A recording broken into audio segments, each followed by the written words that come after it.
I'm Geo Giovanni, and thank you so much for subscribing to my channel, Word of Geo. In today's song series, we're speaking to American singer-songwriter Alma Cook. Song series is sponsored by Dream Machine Studios. Dream Machine Studios is the only place to get the best recording, engineering, mixing, and mastering. If you have a musical dream, we'll make it come true.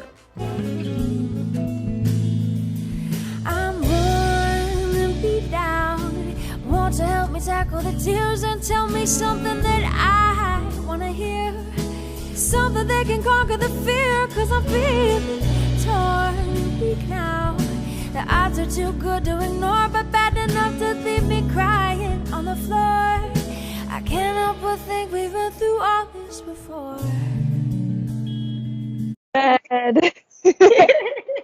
How are you doing, Gio? Perfect. I have a beverage too. I have some water. Hydrate. Perfect. You have just an amazing smile, I have to say. Thank you so much. It's incredible. You light up every room. I know you do. Oh my God. Alma, thank you. That is beautiful. Of course. It's honest. I do. When I walk into a room, people, they're like, where's that? Yeah. I love it. Don't lie, Alma. It's true. Oh, I love that you know it too. Okay, let me do the intros. Hi, Alma. I'm Geo Giovanni. Welcome to Song Series. Thank you. I feel so welcome. My goodness. Alma, okay, so I invited you on because I'm not a reporter or anything. Let's get that out the way. I literally am a singer-songwriter. I'm a creator, and I just enjoy talking to other creators. So this is not like, how did you create blah, blah, blah. No, it's not that. No. We can talk about whatever, you know what I'm saying? Wherever the conversation leads us. So Absolutely. Please introduce yourself. Okay, well, I mean, you must know a little bit about me if you found me on Loom. Yeah. I'm Alma. I don't know how to describe myself anymore. I'm not good at selling myself. That's like the first thing. I'm much more of a listener, and I would say that music is probably one of the only areas where I'm comfortable really sharing and, elucidating on different topics. I'm definitely somebody who likes to gather information and learn. I'm obsessed with knowledge, and I'm obsessed with philosophy and economics and the sciences, and you can hear a little bit of that in my music sometimes, depending on the song, obviously. But yeah, I mean, just like you, I'm a storyteller, and just like you, I'm kind of in that. You're probably more in the neo-soul genre than I am. You have kind of a Jill Scott thing going on with your music. I love that. Yeah, no, that's a good comparison to get, right? But that's kind of it's a little bit adjacent to where I live as well, like the R&B, pop, soul world. Mm-hmm.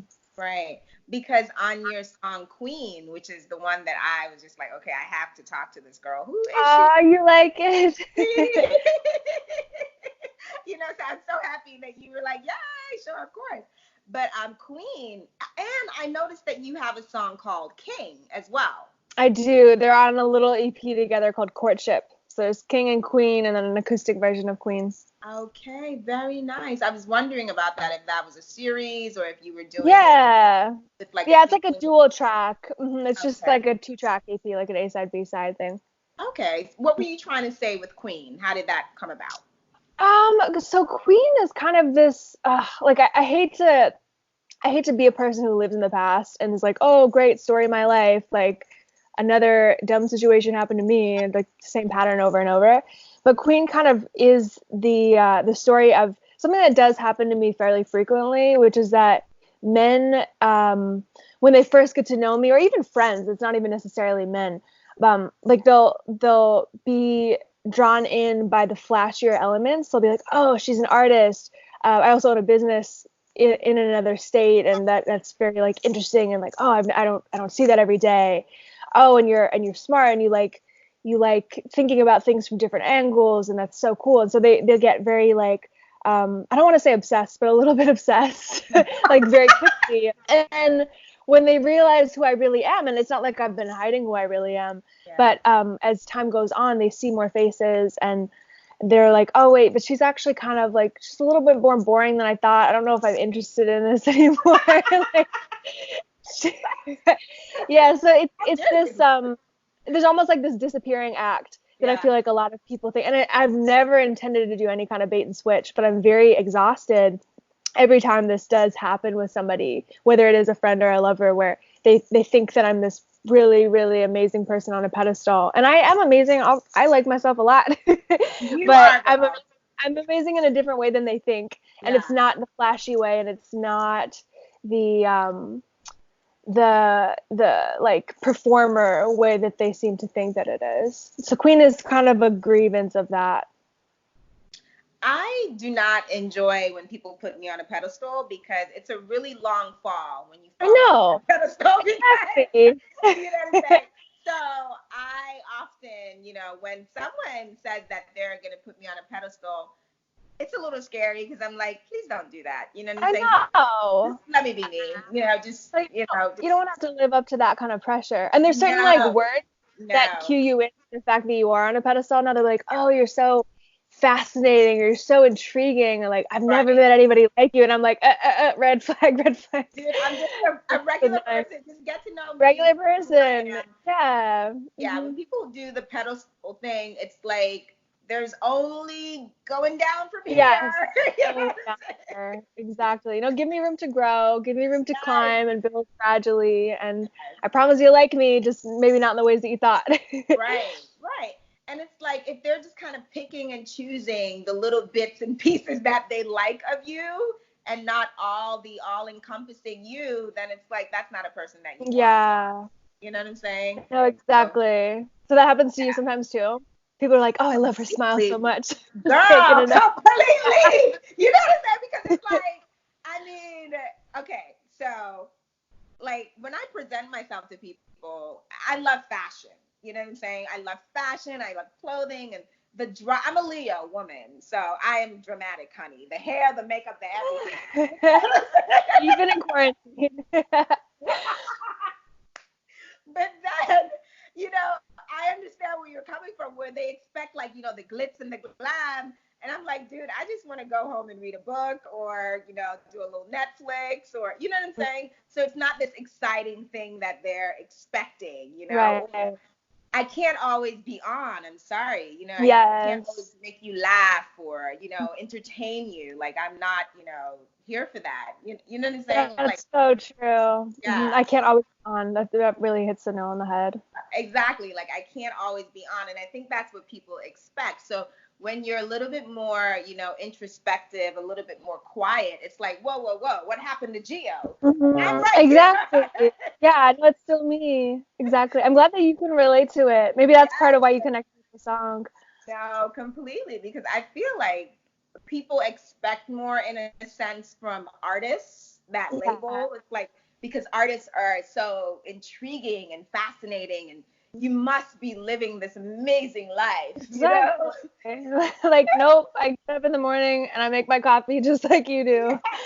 And I sit and I read books and I go on walks. Yeah. Because the majority of people, they're living, I don't want to say boring lives, but they're not necessarily following their passions and their dreams. Mm-hmm.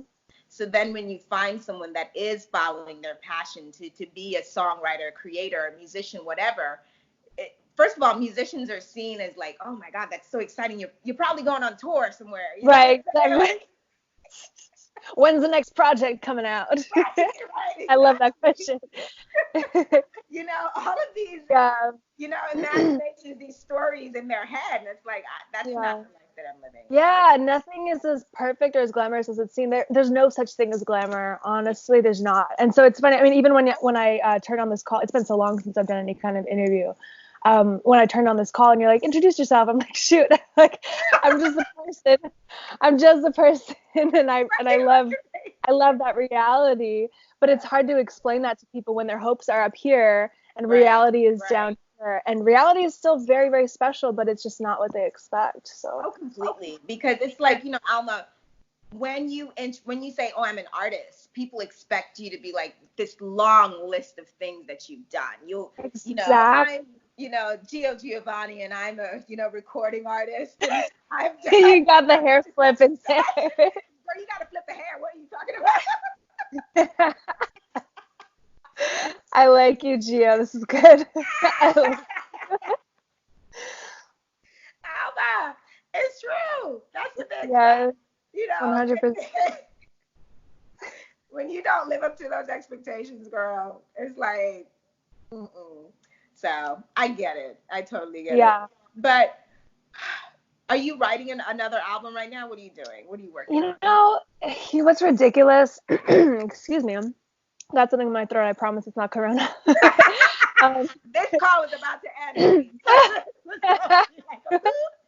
Exactly. I might lost you. Where are you, babe? Oh my God. Somewhere in an ICU.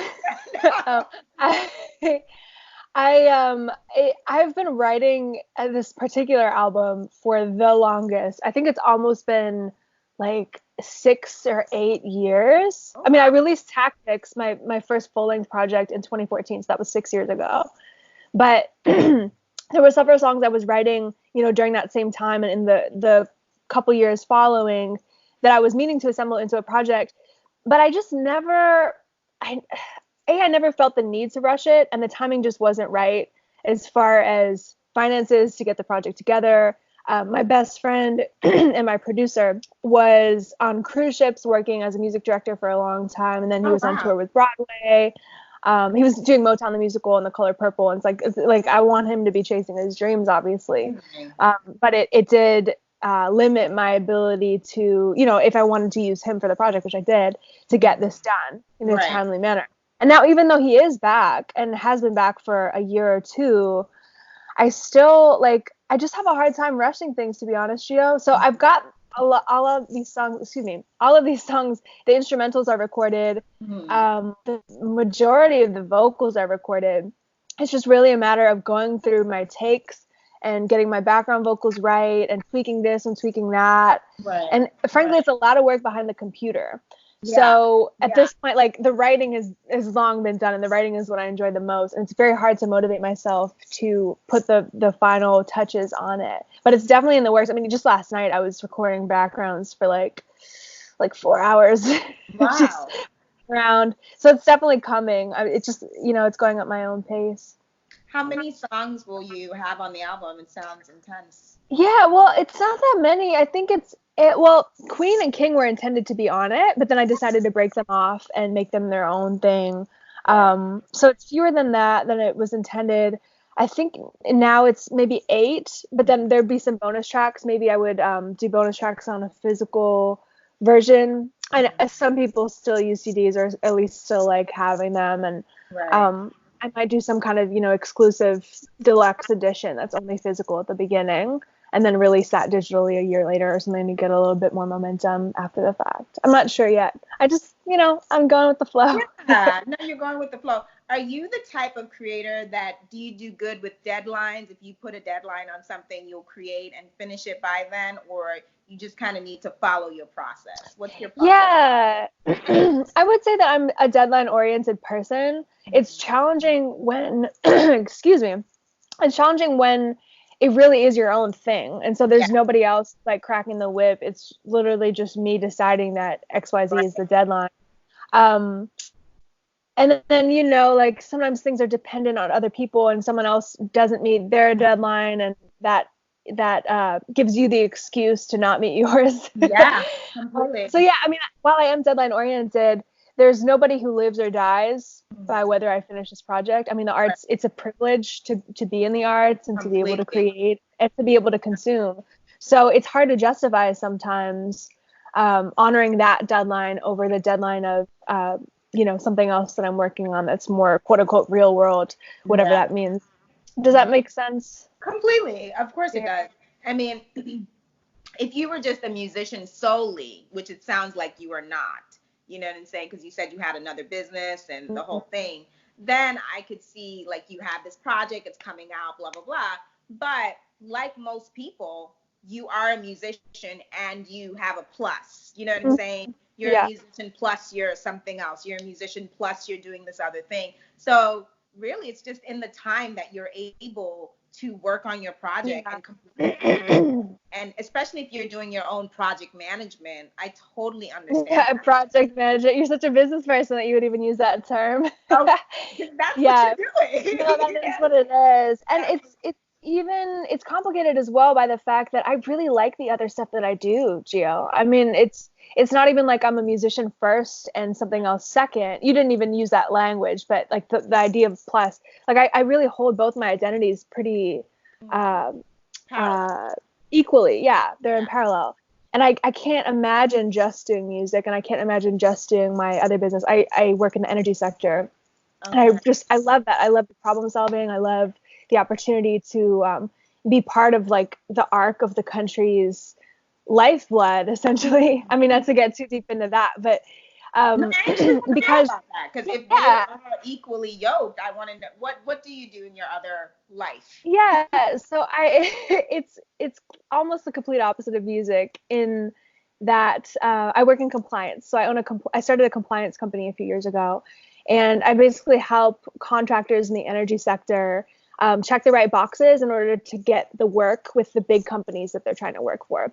Okay. So if you had like Geo's Welding, like if you're some artisan welder and you're trying to work for like I don't know, the Los Angeles gas company, like Yeah. LADWP, Department of Water and Right. Power, they have a certain number of requirements that you have to meet.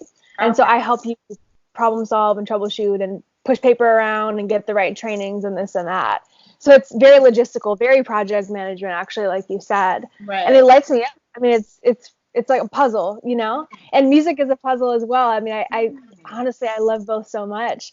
Um, and I think if I can be candid, I have let the energy sector side take a lot more of my interest and passion because it's so straightforward. Yeah. Whereas the art thing, because it comes with this pedestal and it comes with this other baggage, sometimes it crushes my soul and makes me feel like stifled in ways that counterintuitively like the business world doesn't, because I know who I am in the business world, and I stand out and I'm kick ass and like I'm doing my thing over here, and it's very clear cut. But to succeed in music is not nearly as clear cut. No, no, I completely understand what you mean.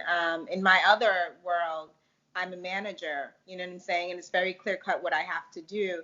Versus with music, people judge you on things that um, are necessary, that are kind of out of your control. Like, how do you Mm-hmm. look? What are you wearing? And, there's Yes, like a lot of exactly. fluff. Yeah. You know what I'm saying? Like, it's mostly based on their perspective or their perception of what you should be or what you should sound like or look like. You know what I'm saying? It's Yeah. like they're not necessarily consuming your music and your art for what it is. They are also bringing their expectations to your work. Exactly. So Yeah. And in this other world, I mean, I don't know what it's like for you in management, but like you're judged by your merits. And yeah, right, there's bias, there's absolutely bias, like in yeah. many ways.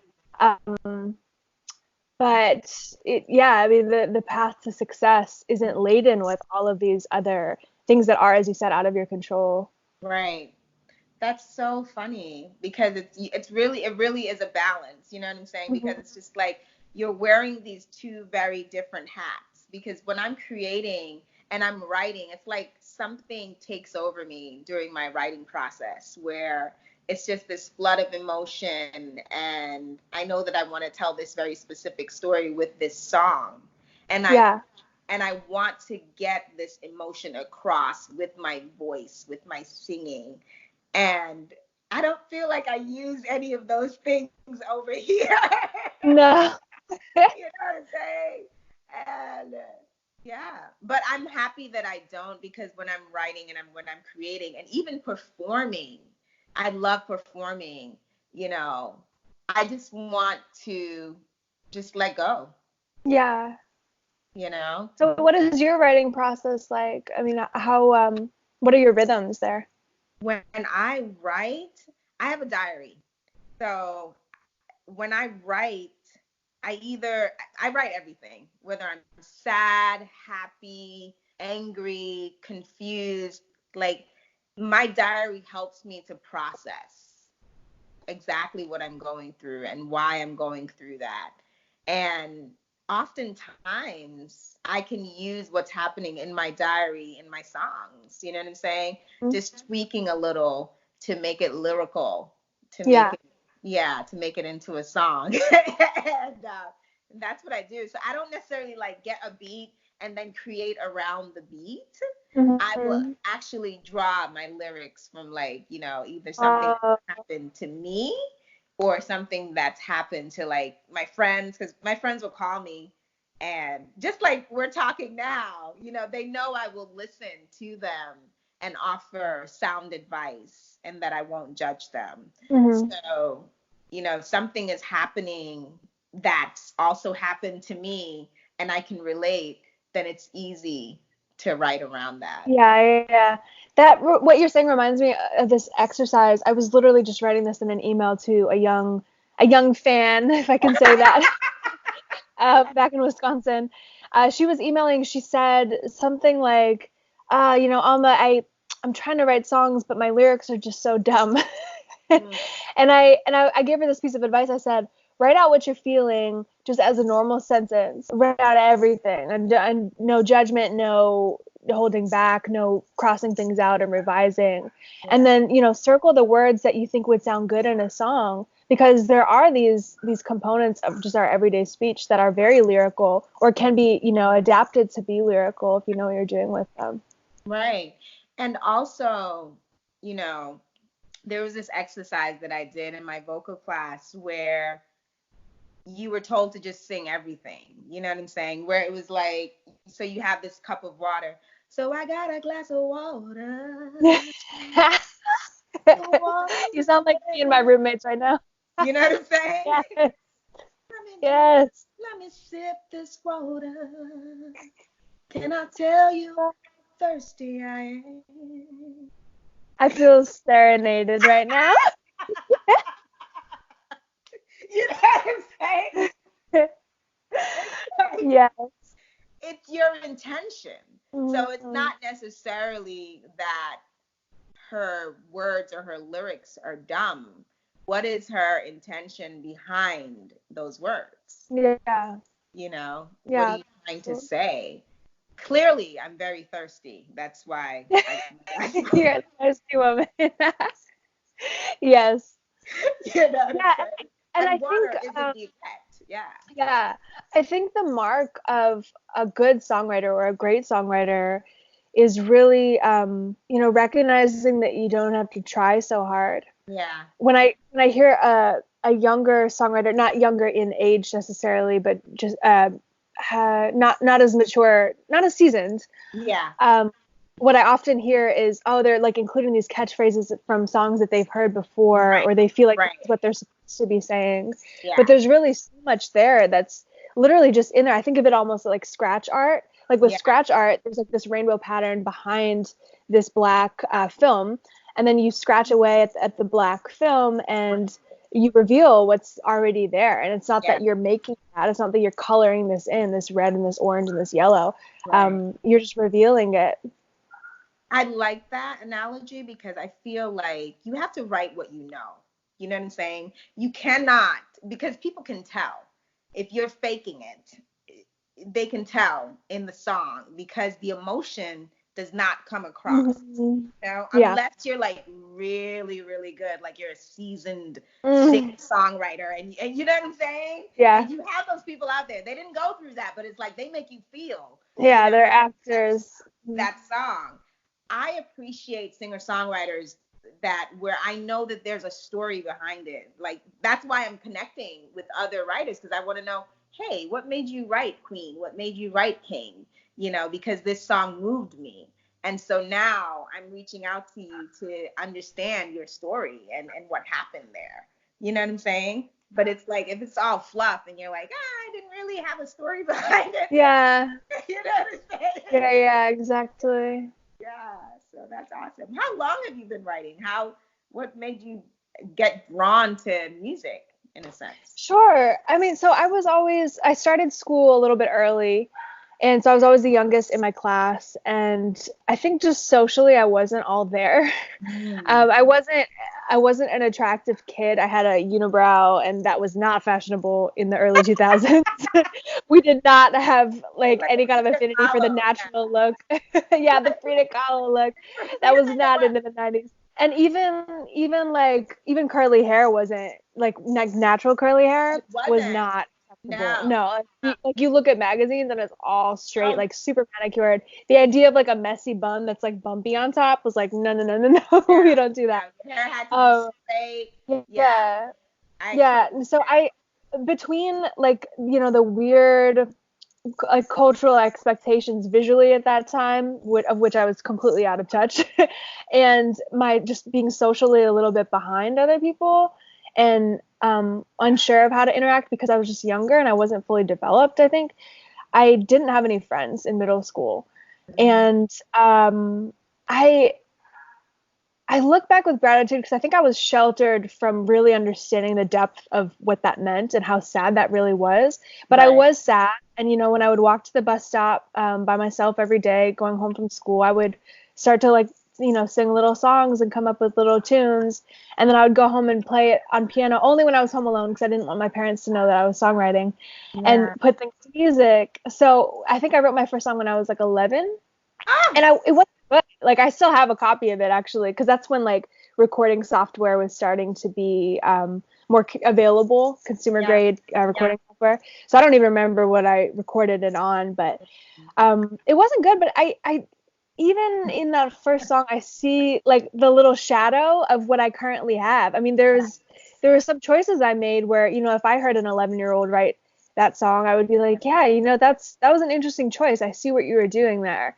Um, but I kept at it, and I kept honing the craft, and I put in a lot of time. And even though I wouldn't say that I was naturally an amazing singer, I put in a lot of time on the singing side as well. And, built myself up with the help of many other people into the artist that I am today.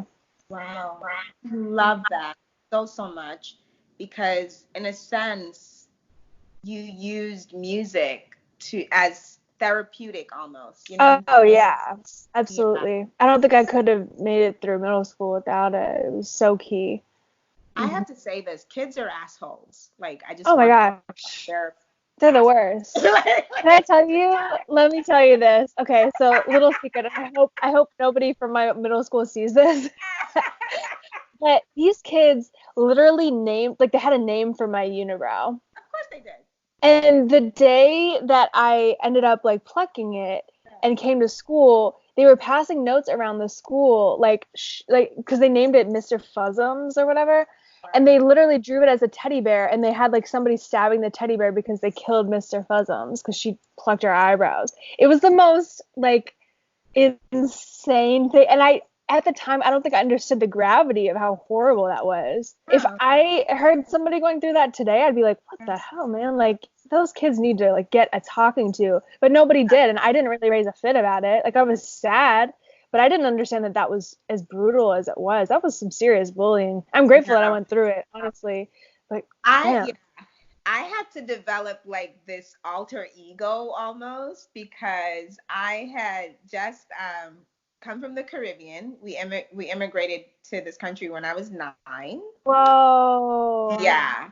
And I was an African booty scratcher. First of all, St. Kitts is nowhere near Africa. They don't know Oh my god. geography, and I would let them know that every time. So I had to like develop this like alter ego. You know what Oh I'm my saying? And god. they would tease me to no Where end. did you grow up, I Gio? grew up in the Bronx. Yeah, the South Bronx, They girl. didn't know about the Caribbean and the Bronx. Give me a Yes, break. those kids would tease me every Oh, single day. Every like it was their job to tease me. They would run by my classroom and they would scream nerd because I was a nerd. mhm. And and so I just started letting them know. I would be like, I really can't go home and be stupid like you are. You know what Oh, I'm saying? there you go. Like, Yeah. I just couldn't do it because my mom, she, like she was a stickler for grades and Mm, education. So I really couldn't like run around with the kids and stuff like that. Like I literally had to bring home a certain, GPA. Good And for her, by the way. yeah, so when they would tease me, I'd be like, it's a shame that your parents don't love you or care about your education. Oof. Like Oof. I would just tell them, and then they just left me alone because You're vicious. You're savage. Oh my god. they would just leave me Young Geo dishing it out. it got so bad. This one girl wanted to fight me, because I had dissed her. It was crazy. I was just like, yeah, but I would be like. So is that when you started writing as well, or did you Oh find yeah, music later? completely. I would write poetry. That's when I really started keeping like a diary, Mm. because I felt like I didn't understand. I was the outsider. You know what I'm saying? Like even though I was growing up with Black and Latino kids, and they looked just like me, Mm-hmm. I was an outsider because I was from a different country, because I didn't know the slang language. You know what I'm saying? My mom, she did not allow us to speak like AAE, African American vernacular. Mm-hmm. You know what I'm saying? And so I had to speak proper. And so that was another thing where I was the other, because I Mm-hmm. didn't speak like them. I didn't sound like them. So Right. it was always where the kids would tell me that I thought that I was better than them, or or it was just like always something where, yes, I'm Black, but I'm not like them, I Yeah. was the other outside of their group. So it was just a very lonely experience. Yeah, that's so disorienting. Yeah, it was very lonely at times. But, you grow up and you, I guess, develop a very strong sense of yourself, because I do know who I am as a woman, as a Black woman, and some of the things that I would say to those kids, I know it hurt their feelings. I Of know, course it's that. Yeah. I would just tell them, your mom doesn't love you. Oh.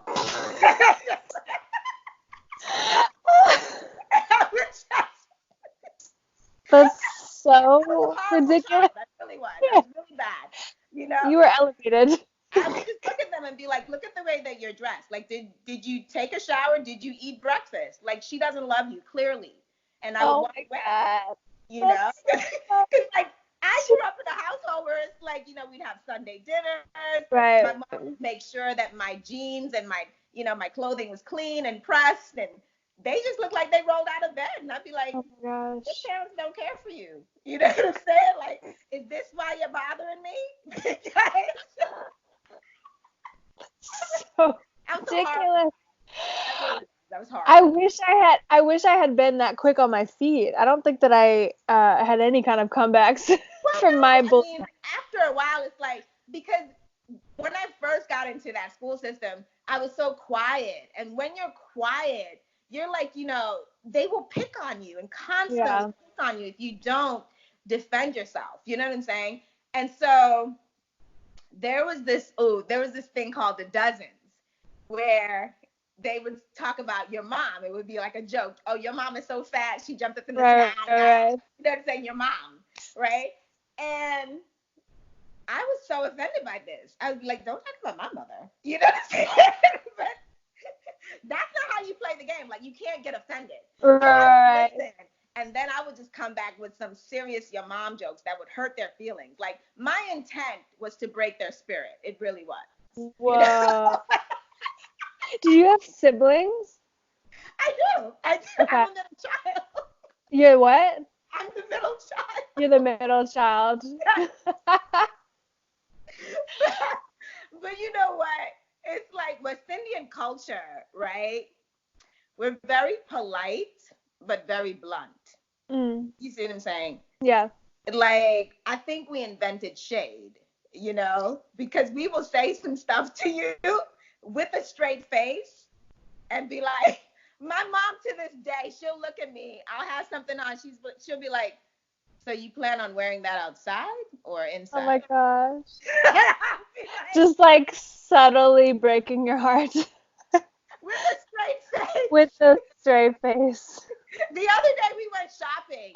She was like, "Are you gonna pay real money for that and wear it in the street?" Oh my god. Are you still in New York? No, I'm in Florida. You're in Florida. Okay. Yeah, she came to visit. We went shopping, and she said this to me. She was like, "Are you gonna pay real money and wear that in the streets?" Oh my god, Mama. Mommy, you're supposed to be on my side. So I learned from the best, Alma. I Oh did. my gosh. Those kids didn't know what to do because I would look at them and be like, "Nah, they'd be like, "Don't mess with her. Just leave Oh her my alone." gosh. That's hilarious. Yeah. It's so I'm so conflicted because on the one hand, it really like it's jarring to think about the sorts of things that people said to me and the sorts of things Yeah. they said to you. But would I want kids to grow up without having to learn how to defend themselves and Yeah. grow that thick skin? I don't know. I mean, now we live in a time when anti-bullying is such a prominent Yeah. stand. And there's all sorts of like ways parents are trying to intervene and prevent their children from being hurt. But in doing Right. so, I don't know if they're actually doing more good. I mean, I'm glad nobody intervened for me. I Yeah. learned how to cope on my own. I learned how to go to music as therapy. And every other kid I know who was bullied, you know, they're doing fine. They're Yes. better off now than they ever thought that they would be back then. Completely. I think that it molds you. You know what I'm saying? You develop a thick skin, and it's either fight or flight. You know what I'm saying? It's just like you learn how to defend yourself or you go within yourself. You have to choose what you want to do. And I wasn't going to let anyone, in my mind, I just wasn't going to stand for it. You know what I'm saying? Because I knew that I knew exactly what to say to them because they had such fragile egos. You know what I'm saying? And that's why they felt the need to lash out and say these things to me because even as a child, I was very introspective. So I knew that just saying one thing to them would hurt their feelings. And I was an asshole as a child. I was. And That's why I was self-aware, able to apparently. recognize the other assholes because I was an asshole. Yeah. Yeah. So no. I wasn't clever enough socially to be an asshole. Yeah, I was a big asshole, But Aw. now I've developed into this sweet child that I Oh, am. you're an angel. You're an angel, Gio. Alma, thank you so much for being Of on this call with me. course. I Oh my really gosh, let's do this appreciate it. again. This was awesome. And yes, we Yeah. will do this again. I would love to when you get your album going. And Yes. definitely. Let's do a In follow. 1 million years. No. It's coming soon. I know it. Coming soon. Yes. All right, All Alma. right. Thank you so much. Thank you, Gio. Goodbye. Bye-bye.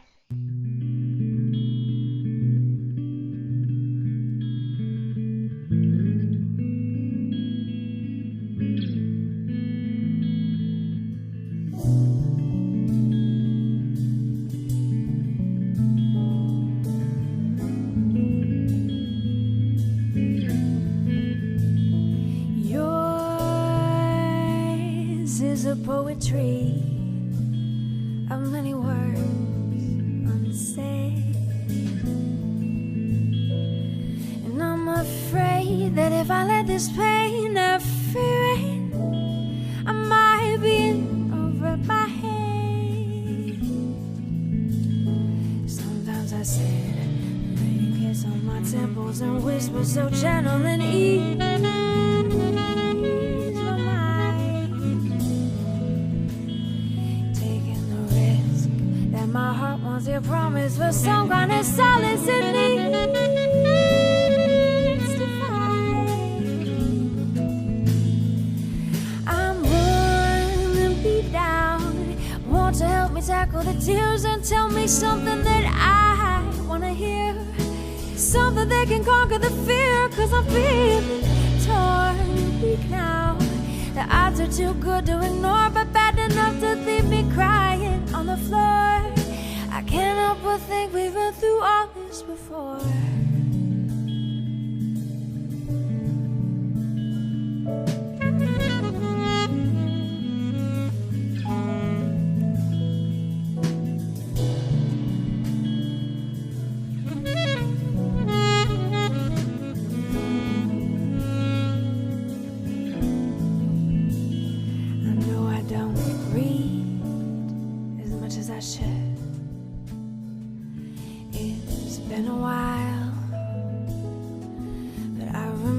Something about how the wise are only wise in their own eyes. How we better start thinking like a child. I heard what you said, so no one's catching me sleeping or casually steeping in apathy.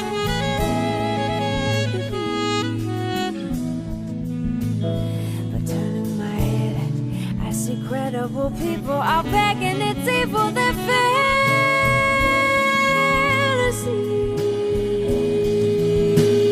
Oh, I'm worn and beat down. Won't you help me tackle the tears and tell me something that I want to hear?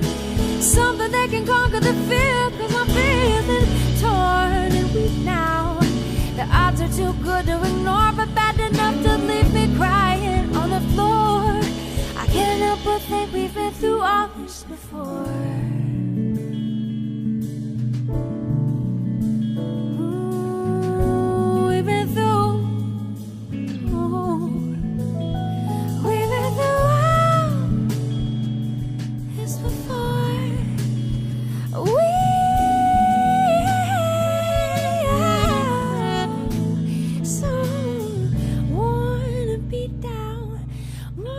Tackle the tears and tell me something that I wanna hear. Something that can conquer the fear, 'cause I'm feeling torn and weak now. The odds are too good to ignore, but bad enough to leave me crying on the floor. I can't help but think we've been through all this before.